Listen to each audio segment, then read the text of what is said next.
Morning, everybody. So this morning we're out in Damaraland, out with the Save the Rhino Trust team, as you know. So they've just picked up some fresh rhino tracks. So from here, what they will do is they will be leading us. So we'll be going single file. They'll be pointing and following the track. So let's just follow them, and then typically what they will do is they will check if the tracks is fresh, and then normally they won't follow tracks from the previous day, so it has to be tracks from that morning. And then they can normally age it, by the edges, the fine sand, the detail of the tracks, and that's how they know that the tracks are fresh and that we will catch up with the rhino. So here we kind of getting to a mitten, rhino dung mitten. So what they will do is, so basically the tracks we're following, that is the primary sign we're looking at.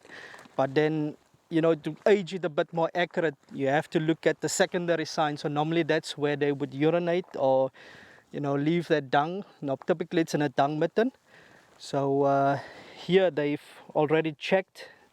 And then if, Denzel, you can point it out. And then you can see it's still nice and wet.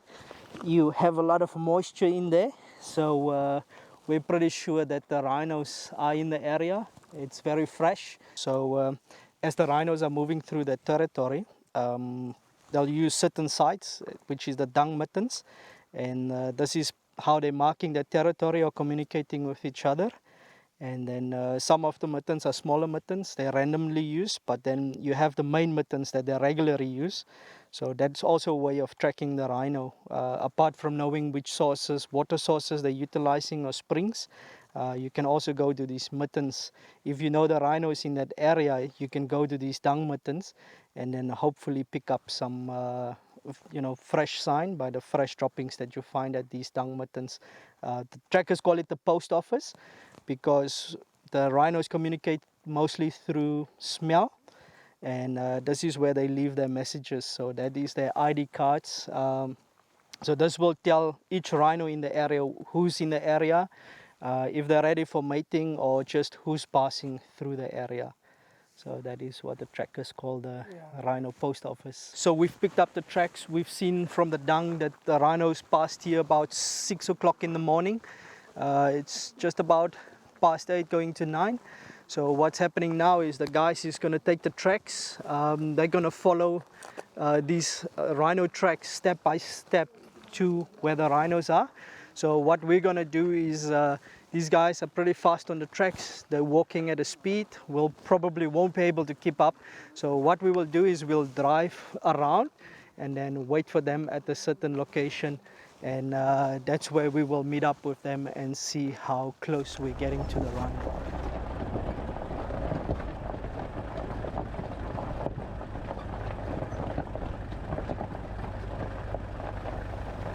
The trackers have discovered the rhino. So last night we had a detailed safety briefing. So before we start our trek into the sighting, just some of the more important points we want to cover from a safety aspect. So like I said, when we go into the sighting, silence is one of the most important factors. We'll be walking in a single file. The trackers will be leading us. They'll always be in front. We always listen to their instructions. We follow their directions. If we are walking, always be careful of rocks and then stepping on dead branches. If we are walking too hard coming into the sighting, the trackers will show us the boots. That means just walk a little bit more carefully and a little bit more quietly. If you're ready, we'll go in. And one of the most important things we talked about last night is, I call it the emergency. If a rhino should be charging us, the number one rule is we never run. We just freeze and then look at what the trackers is showing us. So basically what will happen, one tracker will be staying with us. The other trackers will move away from us to get the attention of the rhino. When it's safe to go, they will give us the signal and we will then move out of the sighting to a safe area. But at no means run, just follow the instructions.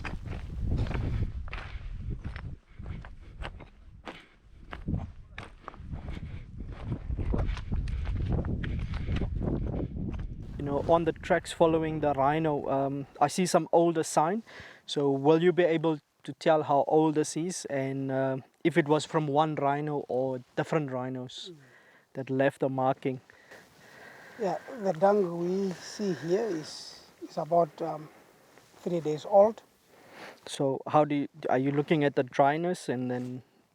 Yeah, you can look at the surface when it's dry here. Yeah. Totally dry. When you turn it in other side, it's wet. Okay. So that means it's about 3 days old. So you see, this is three different dung, which means it's a smaller one. Yes. And this is from a calf, Yeah. smaller calf. It is about maybe, let me say, C size. C size is a calf of maybe, let me say, a year and a half old calf. And this is from a female, the mother of the calf and the previous calf, which means it's one family moving around here in this area. Yeah. Yeah.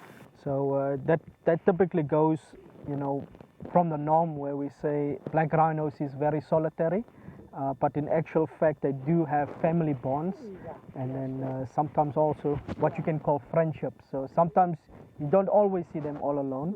So sometimes you see them in groups.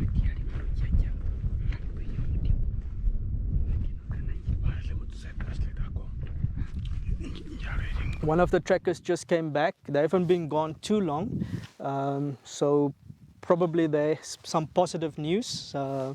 They're just quickly going to speak, and then Lesley is going to come back and give us some feedback. So what is the update, the news? Yeah, the guys spotted the rhinos. Yeah. They are there. It's about 1.5 kilometers from here. Okay. So means that we had to, I don't know how difficult it will be for you guys to walk from here, but I think we have to drive a bit closer with the vehicles. Okay. And then from there, walk a distance of maybe 200 meters or 300 meters to the rhinos. No problem. All of us are fit, so I think we're ready to do some trekking. They actually found two. Yes. Which means a cow and a calf. Yeah. They're thinking of maybe there might be a third one around there. Yeah. So means 3 rhinos are together. Excellent. But that is like from the tracks you already picked that up, that it was possibly 3. Yeah. So you've seen 2, possibly a third one. Yeah, a third one will be just close by there. Yeah. As we can see, the other trackers are standing in the sighting, so they're very close. So from here, as we're single filing, we won't, stay too far apart from each other. So let's keep it close. So if something should happen, we are close together, so that is easier to handle the group. So let's just slowly approach them in silence, and then just keep close contact with each other. That's pretty exciting.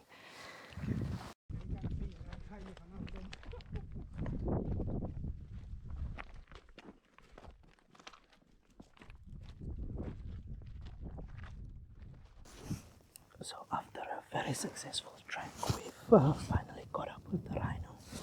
So as the guys predicted, they saw 3 sets of tracks. So we're currently looking at one of the rhino closest to us is one of the dominant bulls. So the trackers told me his name is Speedy. Obviously he's not speedy today, he's quite relaxed. So just behind him is a mother and calf. So it's still nice and cool, we have a nice breeze. So that's why they're still feeding. So we're kind of just sitting tight, looking at their natural behavior. And as they're feeding, there's a few open spots. So hopefully they will come out into the clearing and we can have a nice view of the little calf that is with the mother. As you can see, there's quite a thicket that is the Cataphractus alexandri, also known as the trumpet thorn. So also very, you normally find it in the riverbeds where there's a bit of underground water, and that is the bush that they're currently feeding on. It actually has quite a bit of spines, but obviously we can hear the sound of them feeding, and they're just going through those little spines like it's nothing, so crunching away. These guys have been around for quite a while, several weeks within this area. Doesn't look like it, but there was a little bit of rain here, so you have some fresh vegetation, especially in the little dry riverbeds, and that's why we're seeing them in the riverbed feeding at the moment, because there's a bit of new growth. And then just close by where we found the tracks, that's where the spring is, so that's where they had a bit of water to drink, and good feeding sites. So yeah, it's a little paradise for them. Looks barren to us, but for them it's paradise at the moment. Okay, so Lesley, when I was looking at the trackers following the rhino, going on the path, I saw them kind of veering off, coming back, and then going to the side, coming back. So what's happening? I mean, I'm looking at the rain here. I'm stepping here, but I can't even see my tracks. So how are these guys following these rhino tracks? Yeah, that's if you can see, the terrain itself is rugged terrain. Yeah. And the area itself is mountainous area. Yeah. And our guys, they have been doing this for many years. Yeah. And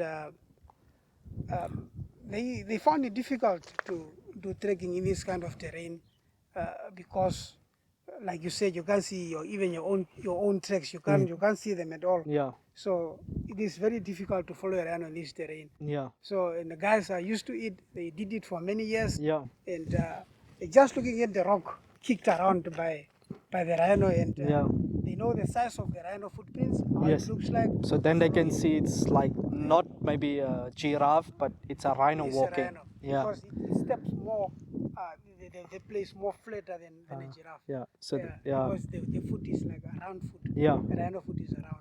Okay. So basically they're just looking at either depressed rock, or if you look at this, if you can see like it's been kicked out of the socket. Yeah, sure. That's how they did it. They just look at those side of signs. Yeah. Yeah. Wow. And also it makes them difficult. Sometimes they're taking time to find the tracks, going up and down, searching for the tracks. Yeah. Because they losing the tracks sometimes. Yeah. In this kind of a terrain. But they never give up, right? They never give up. They never give up. Sometimes they do go for 20 to 40 kilometers per day. Wow. That's been after a rhino. Yeah. And the rhinos normally they are walking a distance of 40 kilometers per day. Yeah. Yeah. Which is a long distance. Wow. That is pretty amazing. Yeah. Lots of dedication there.